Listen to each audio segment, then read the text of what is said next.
Yo, what it is. September 15th, pardon the F-bomb, Amir Washington here. And today we're going to talk about Andy Ruiz versus Anthony Joshua 2. So that fight's coming up on December 7th. And just a couple of months. And there's some other big fights in between that. So we're definitely going to get to those. But I wanted to talk about this because I just was able to prepare a little bit and put some things together for this fight. And I'm really excited about it. One, because I think I know exactly what's going to happen. So for me, and I keep looking over here because I got some notes and make sure I don't miss any of the major points. And I got about 45 minutes or less before Succession comes on. And so again, Andy Ruiz versus Anthony Joshua 2 on December 7th. Andy Ruiz is going to knock Anthony Joshua out again. And the reason I say that is for several reasons, which are my notes that my eyes will keep drifting to every time I get lost or make sure I want to hit on a certain point. First and foremost, Andy Ruiz came into the fight on late notice. He didn't have a full training camp for the first fight. He was out of shape, which we saw. The blubber was everywhere. And I mean, that's been kind of how he was in all of his fights. He's got over 30 fights. He's only lost once, and the guy can box his ass off. He's a better boxer than Anthony Joshua. Not by like super far, but enough that it's going to be hard for Joshua to adjust to the skill level. And the other thing is, Andy Ruiz has a full training camp this time. So he's going to come in more prepared. He should be in better shape. And that's dangerous, right? Because this guy was not in shape. Part of the fight from the 4th to the 6th round, Joshua kind of looked like he was going to step back into it. And that was because Andy Ruiz is out of shape, or was out of shape. I don't know if he's still out of shape or is he starting to get back into it already. But he was out of shape. The body was moving everywhere. I mean, he said it. He mentioned it after the fight, so we knew that. You could look at him and tell. Anthony Joshua was not out of shape. He was shredded, muscular. He came out with energy. Dropped Ruiz first in the 3rd round. And then Ruiz caught him. And I want to be clear, right? When Anthony Joshua dropped Andy Ruiz, it was in an exchange where Andy Ruiz was opened up. He got caught with a couple of shots in that exchange and then went down on the left hook. 5 seconds, he got back up. Anthony Joshua hit him with a harder right hand the second time. If you watch the replay, Dazin has a great short video set like one of the best 3rd rounds in boxing history. He hits him with a long, strong right hand. Andy Ruiz takes it, takes another left, doesn't go down. He then catches Anthony Joshua with a left hook on the top of his head, right here around the temple area. Completely destroys equilibrium, drops him, gets back up, drops him a second time in the 3rd round with cleaner shots on the chin, rocks him. Anthony Joshua never fully recovered. Now, he had been down before 3 times. Klitschko, I think David Price, and I believe Dillian White, if I have things right. And when he went down against Klitschko, it was really late in that fight. And usually a boxer doesn't carry his power into the later rounds. Your average good hitting boxer, crisp, sharp puncher doesn't necessarily carry that power into the late rounds because he's fatigued, he's been throwing, the guy's felt his power, he's been able to adjust, he's got the speeding and timing down of the shots, and so you generally see guys able to withstand the onslaughts later on in the fight, unless a guy is a really hard hitter. And Joshua carries his power late into fights. I mean, he's been in trouble, he's had long fights, and he's knocked guys out. But after he dropped Ruiz, he never hurt Ruiz again, ever. So with that, and he hit him with good shots. He hit him with shots to the body. He was in the boxing match to an extent, but I think the power and the sharp punching of Ruiz was too much in this fight. And this was an out-of-shape Ruiz on a shorter notice. I think there was supposed to be some guy, I forget who at this time, and I don't want to go into it. It's not important because we're talking about Andy Ruiz versus Anthony Joshua. So anybody else doesn't fucking matter right now. Pardon the F-bomb. But Andy Ruiz walked Joshua down in this fight. He wasn't backpedaling. Joshua wasn't showing him anything that he had never seen before. But Andy Ruiz was showing Joshua things that he had never seen before. Now, I don't want to be disrespectful to Joshua's competition, but he beat Klitschko. He beat an over-the-hill Klitschko. And Klitschko dropped him late. Again, I think it was the 10th round, maybe the 9th round when Klitschko dropped him. I'm not 100% sure. I didn't check on that. But I remember watching that fight, and Klitschko turned it on as he had been getting outboxed by a younger man, and he drops Anthony Joshua. And I'm like, whoa, Klitschko is a good puncher. He's not like the one-shot knockout artist that was like laying everybody out. He was a jabber, wear you out, tire you down, hit you with a lot of shots, get you out of there 8th, 9th, 10th, 11th round. Overtime and attrition of punches. And he dropped Anthony Joshua later in his career, close to retirement, right? I think he fought once or twice more after the Joshua fight. And he was, he had I think he's defended the title more than anyone in heavyweight history. And I think I saw a little graphic on ESPN today. Now, again, Ruiz felt Joshua's power. He went down on a nice left hook. He boxed for 7 rounds. He was the better boxer. He punched in between Joshua's assault. Now, one thing that I noticed that Joshua does really, really wrong, and it's a combo of things. He carries the lead hand, the jabbing hand, the left hand really low. And he bends his knees more than I think he should, being 6'6", right? This guy's the taller man by at least 2 or 3 inches, has a longer reach, he's in better shape.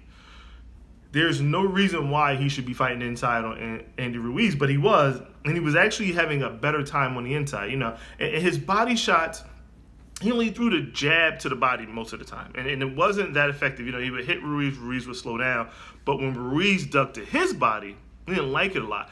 And what you saw in the fight was what I think we're going to see again. Now, Joshua could adjust. I think if he boxes tall, stays completely on the outside, doesn't get into any exchanges, because that's what happened in the second knockdown in the 3rd round, was that he tried to get into an exchange, he opened up, and he got rocked. And then, in the 7th round when he got dropped, he looks fatigued. He didn't look fatigued. He looked like a guy whose head was ringing side to side. And when the referee gave him the opportunity to step out, he told him to step out. He said, okay. And he leaned forward, but he never stepped forward, which made the referee stop the fight. That told me he didn't want to continue. And he didn't really argue hard to stop it. He didn't curse, he didn't wild. And everybody's disposition isn't to do that. But if you were truly ready to go, if you truly wanted to continue, there was no reason why you're holding onto the rope. You should be looking and ready to push, and he wasn't. Now, I just want to look over at my notes really quick to make sure I hit on everything of why I think Andy Ruiz will win this fight and why Joshua will lose. Now, again, Joshua is a good boxer. He's a hard hitter, but his chin has been tested. He has been questioned. He's young, so he's able to recover quickly when he's hurt. So he's in shape, so he's able to recover. But for whatever reason, he wasn't able to recover with Andy Ruiz putting the heat on him. And somebody's knocking at the door trying to get in here. So hopefully they can recognize we're recording part of the F-bomb right now, and we'll take a step back. But he was not able to continue. That's why he didn't step off of the rope. I don't think he can outbox Andy Ruiz. I think he's going to have to come out early, lead with the long jab. I think he's going to have to dig to the body from a distance and hit Ruiz with long, hard shots to wear his body down, let him feel the power. But I think, and Andy Ruiz really hasn't been hurt and really in any trouble in his career. I don't think Anthony Joshua can knock out Andy Ruiz after the first 3 rounds. And if he doesn't get him then, I don't think he's going to get him. Now, the intriguing thing about this matchup is that the cards look good either way you run it, right? So if Anthony Joshua happens to come out on top, we get a potential 3rd fight between he and Andy Ruiz, which would be great. It's a trilogy. They're always great. Who knows what will happen, but it'll settle the score if he happens to win. You beat me once, I beat you once. Let's do it again. See who the best man is. It's a big money fight. You can have it anywhere you want. The other upside for us as the fans is that Anthony Joshua is going to have to fight one of the serious heavyweights that we all think are the 3 best. Luis Ortiz, Deontay Wilder, the Bronze Bomber, and Tyson Fury, the lineal heavyweight champ who just came off a victory this weekend. Impressive, got his eye cut and everything. These guys have all fought each other in one way or another. I don't think Ruiz fought Fury yet, but Deontay's fought Fury and Ortiz. He had a draw with Fury. Fury wants him again. Deontay was able to beat Luis Ortiz.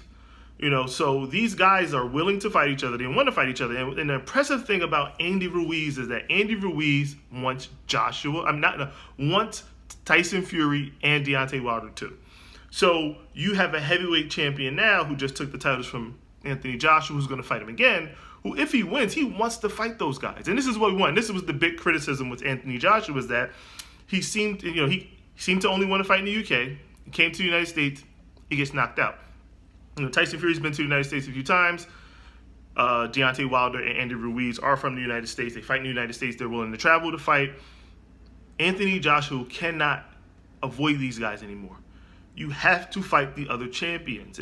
That is the reason that we call you a fighter. The reason that you call yourself heavyweight champion. So let's listen, right? Let's just put it like this.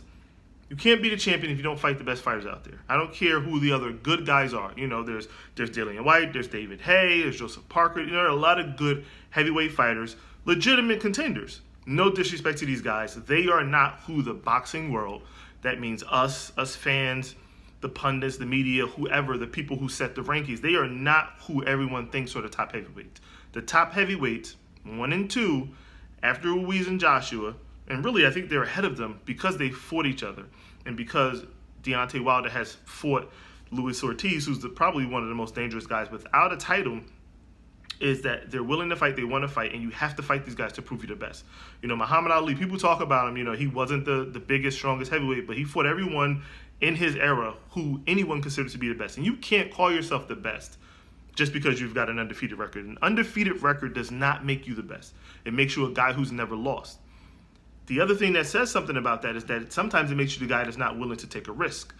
Rocky Marciano was 49-0, but everyone considers Muhammad Ali, who has, I think, 3 to 5 losses on his record, to be the greatest of all time. Sugar Ray Robinson, they consider him, a lot of people, to be the greatest of all time, pound for pound. He has more than 15 losses on his record. I mean, the guy fought 200 times. Chavez Jr., people consider him to be one of the greatest of all times. Sugar Ray Leonard, people talk about Rocky Marciano, but they don't talk about him in the way they talk about these other fighters. Lennox Lewis, one of the best heavyweights of all time. He has lost by knockout, but he always went back and fought those guys, and he always fought the best competition, of his time. He never, from what I would consider, be a ducker. He doesn't duck fights. I think everyone's criticism of Anthony Joshua was that he wouldn't fight the guys who were those who were considered truly dangerous. Now, every guy at 250 pounds, 225 pounds in the heavyweight division is a dangerous guy, right? I'm 230 whatever pounds. I'm a dangerous guy if I hit you hard enough with all this body weight behind me. I'm not a practiced boxer. I studied martial arts, but if I get a good shot in on you at my size, it's likely to hurt. So any of these guys can hit. And that's the beauty and the scary thing about the heavyweight division is that all these guys can hit. But Joe Frazier fought Muhammad Ali. Muhammad Ali wanted to fight Joe Frazier. Muhammad Ali fought George Foreman. He wanted to fight George Foreman. Muhammad Ali fought Sonny Liston, who was the biggest, baddest, scariest man. He wanted to fight him. He fought Larry Holmes. So these guys, the warriors, the people that we love, they put themselves in harm's way. That's what you have to do to be considered one of the greatest of all time. Now, if you just want to hold the title, there are 100,000 of them to pick from. And Tyson Fury is the lineal world champ. He doesn't really walk around with many, what we like to call alphabet soup titles. Deontay Wilder has 1. Andy Ruiz now has, I think, 3 or 4 that Anthony Joshua was carried around. But Anthony Joshua wasn't considered number 1 in the heavyweight division because he didn't fight Tyson Fury and beat him. He didn't fight Deontay Wilder and beat him. He didn't fight Luis Ortiz and beat him. And he took the easiest looking competitor because Andy Ruiz is the least in shape of those 4 guys. And when he fought him, he lost. And this is the thing. Mentally, psychologically, has Anthony Joshua recovered? He looked poised and angry in the press conference. Andy Ruiz looked calm and chill. And I think that's, from my perspective, Anthony Joshua still has the most to lose, right? I think the guy was making $30 million or something per fight in the United Kingdom. He's a wealthy guy, young guy, great shape, heavyweight champion of the world, or one of the heavyweight champions of the world. He had the most to lose. Andy Ruiz had nothing to lose. So it's like, mentally, whatever. And I think now, even still, I think he's still looked at by some folks as the underdog. I read the comments when these videos are posted, from other channels, whether it be a boxing channel, MMA channel, a sports news channel about, he lost to the fat guy. He wasn't prepared. He didn't take him seriously. He looked past him. Whatever. You don't look past the guy who's 33-1 or 32-1 at the time in the heavyweight division, who has knockouts on his resume. You don't overlook a guy who has that many fights and has only lost once and it was a close decision. You don't overlook anyone. And I think what we thought was the reason why Anthony Joshua was ducking Tyson Fury and Deontay Wilder and Luis Ortiz because he has a glass jaw. It's been tested. He hasn't folded until recently. But everyone thought, maybe the chin doesn't hold up. Maybe that's why he doesn't want to fight these big punchers. And after seeing Ruiz hit him, we think we know. I think I'm fucking sure that if Deontay Wilder hits him hard, he will go to sleep. The same way we thought Tyson Fury went to sleep. I think Tyson Fury went to sleep for about a second and a half before he was able to peel himself off the canvas somehow. And this guy wants to fight Wilder again. After he won his fight this weekend, he called Wilder out. And I'm sure Wilder is looking and waiting because I think, let's just use Floyd Mayweather. Floyd Mayweather said, this is also about making money and not getting hurt. And so you do have to remember the business aspect of boxing and mixed martial arts. There is a money component to it, and winning allows you to get access to more money. So I think Deontay Wilder is sitting back and saying, let me see what unfolds. Because I think what I do want to see happen is whoever wins this fight, whether it's Andy Ruiz or Anthony Joshua, I really don't have any cards on the table on this one. I'm not making any bets. I think Andy Ruiz will win. I don't like or dislike either of them more than the other. I want to see whoever the winner is fight Deontay Wilder or Tyson Fury. And the reason I say Deontay Wilder is because even though he and Tyson Fury fought to a draw and Tyson was out boxing him, I think Deontay is the more dangerous guy. As much as he, is wild and gets hit, whatever happens will be concussive. He can take a punch, but he can get hurt too. So I think there's an opportunity for either one of these guys to hurt Deontay because he's still not as sharp a boxer as I think we would like him to be. I think he does have room to grow. I've talked to some people and argued whether he does or does not. But I think Deontay Wilder is just, he's such a character. He's such an enigma. He's not the polished boxer. He's not the super technician, but he's smart enough, technical enough to find a way to hit you with a really crisp, clean shot and knock your lights off. Everyone he's touched has gone down. With the exception of Birdman Stavern in the first fight, who was able to survive for 12 rounds and didn't last 3 in the rematch. Deontay Wilder is the most dangerous man in the heavyweight division, bar none. He will fight anybody, I think. I think people have their reservations because he won't fight them because I think he's still playing smart to one degree with, let me get the most money I can. I think he's 31 years old. So it's not like he's a young 25-year-old champion. He doesn't have that many years ahead of him unless he's going to be one of these guys who goes on forever and keeps fighting forever. And Tyson Fury isn't the youngest guy either. So I think he wants to get the fights in. I think these 4 men should figure out a way to all fight each other and to figure out who the best is. Whoever wins fights the winner. And let the heavyweight titles, the actual belts, WBC, WBO, WBA, IBF, and I think I don't know what the other damn alphabet soup title is.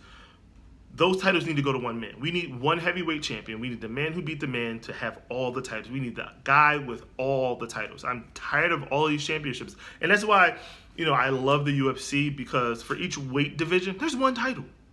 There is one title. There is only one champion. You don't go to a karate tournament and have a heavyweight division with 6 different champions. You don't go to a jiu-jitsu tournament in a division and have 15 different champions walking around, super intercontinental, all this bullshit. Cut this shit out.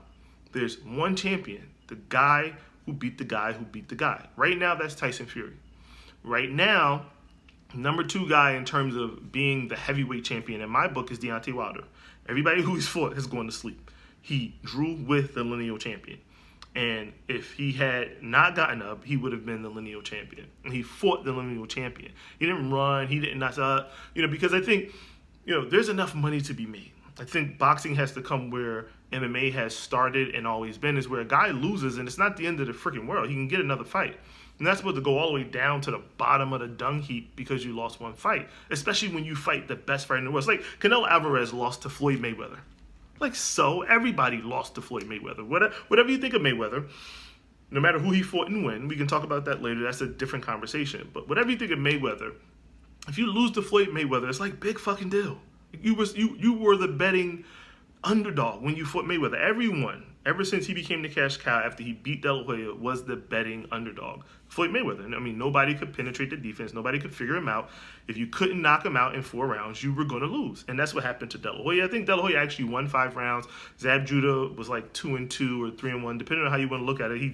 has a legitimate drop that wasn't called a legitimate drop with Mayweather's hand touching the canvas. But it's like, when you fight the best guys and you fight the most dangerous guys, and when you fight Mike Tyson in his prime, you were expected to get knocked out. Guys shouldn't have to lose their entire career because they lost the fight. So I think boxing promoters are starting to smarten up. The fighters are starting to smarten up in this internet age where they're starting to kind of manage their own careers.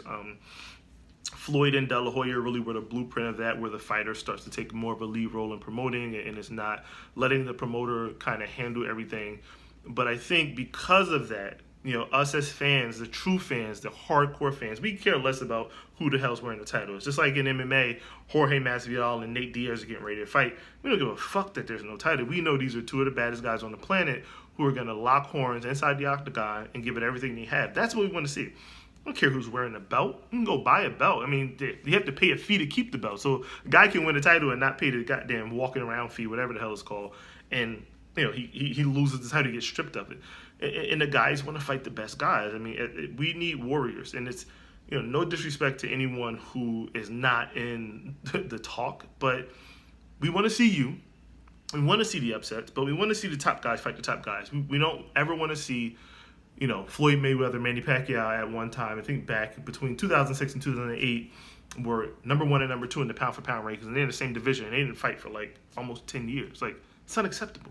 Like, losing doesn't destroy your legacy. Roy Jones Jr. is still considered one of the best fighters of all time. Now, in the end of his career, he made some bad decisions on continuing to fight, but I think he only has 8 losses. He's 55 wins or something like that. When he was in his prime, no one could touch him, and he only lost because he went up to heavyweight and came back down to light heavyweight for the guy close and let him talk him into a rematch, and then got knocked out. But he had the balls enough to give him the shot, to not perform great and say, you know what, the fans don't think I won, this guy's still talking, I'm going to fight him again. And we respect guys like that. Bernard Hopkins didn't win every fight that he fought, and at the end of his career, he went flying outside of the ring.